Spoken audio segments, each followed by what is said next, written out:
एक पिंगला वेश्या गुरु बनी। और तो गुरु नहीं मैंने ज्यादा बता पाए, पिंगला को जरूर सुन लो, वेश्या को गुरु नहीं बनाना चाहिए। देखो वेश्या तो वेश्या, अब वो काहे गुरु बन गई? बोले वो जनकपुर में रहती है और उसका काम है सवेरे अपना श्रृंगार करके बैठ जाती है, कोई पुरुष देखे और प्रसन्न होके पैसे दे, दिन भर का यही काम है। एक दिन सवेरे नहा धो के और श्रृंगार करके बैठ गई और कोई पुरुष आया ही नहीं। तो जब 10 पैसे आए ही नहीं तो भोजन कैसे करेगी, क्या करेगी? अब तो बेकार ही हो गया पूरा दिन। तो उसने शाम के समय एक गाना गाया है, तो संस्कृत में सुन लो क्या गाया।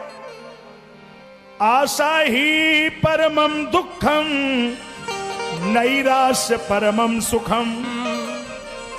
उसने ये ज्ञान दे दिया कि आशा अगर करनी है तो भगवान से करो और संसार से आशावान होना ठीक नहीं है। एक अर्भक माने बालक को गुरु बनाया, छोटा बच्चा द्वारे खेल रहा, हम गए, हमने कहा बेटा तुम्हारे पापा घर में हैं क्या?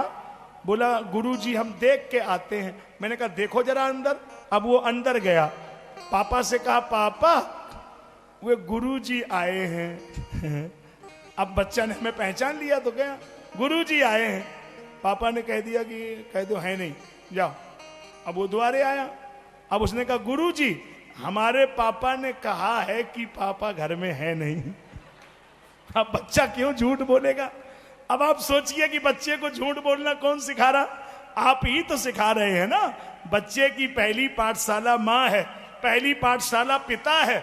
अगर आप ही गलत ज्ञान देंगे तो कल उसका क्या होगा?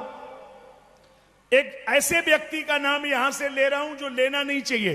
सुल्ताना डाकू, ब्रिटिश जमाने में आतंक था, फांसी की सजा हुई थी, इसी चंबल का था वो।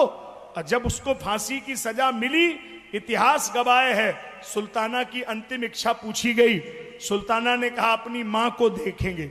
बच्चे सुने, प्रेरणा की बात है, मां को देखेंगे। सुल्ताना की मां लाई गई और जब पुलिस कस्टडी में सुल्ताना की हथकड़ी खोली गई, सुल्ताना दौड़ के गया तो पुलिस वालों को लगा कि पांव छुएगा। उसने दोनों हाथों से माता को पकड़ा और पकड़ के नाक काट दी, खून के फव्वारे छूट गए। बड़ी ताकत से नाक काटी, माता रोने लगी, पुलिस दौड़ी, लाठी चार्ज किया, फिर उसको अरेस्ट किया। अरे दुष्ट आदमी, मरने जा रहा, माता की नाक क्यों काटी? तो सुल्ताना ने जो बयान दिया उसे सुन के तो जज के भी आंसू आ गए। सुल्ताना ने कहा कि मुझे 2 बार फांसी चढ़ा दो, अब मुझे कोई तकलीफ नहीं होगी, यही मेरी अंतिम इच्छा थी। तुम नहीं जानते मैंने ये क्यों किया। जब मैं कक्षा 2 में पढ़ने गया तो मैंने सबसे पहले किताब चुराई थी, तो जब घर में लेकर आए तो इस माता ने हमारी पीठ ठोकी। अगर उसी दिन थप्पड़ मार देती तो हमें फांसी नहीं होती। इसकी जरा सी लापरवाही, आज हमारा जीवन फांसी पे चढ़ने जा रहा। उसी दिन अगर ये 2 थप्पड़ मारती तो हम इतने नहीं बिगड़ते, लेकिन उस दिन इसने शाबाशी दे दी, बस हम सुल्ताना बन गए। समझ गए कि नहीं? जरा भी लापरवाही देखो तो तुरंत पूछो कि जब ये ड्रेस हमने नहीं खरीदी तो कैसे आई, जब ये मोबाइल हमने नहीं खरीदा तो कहां से आया, जब ये किताब हमने नहीं दी तो कैसे लाए। नजर रखिए, बच्चे को कार मत दीजिए, संस्कार दीजिए। कार अपने आप खरीद लेगा।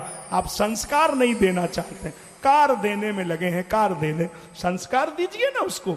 यहीं से गड़बड़ हो रहा है।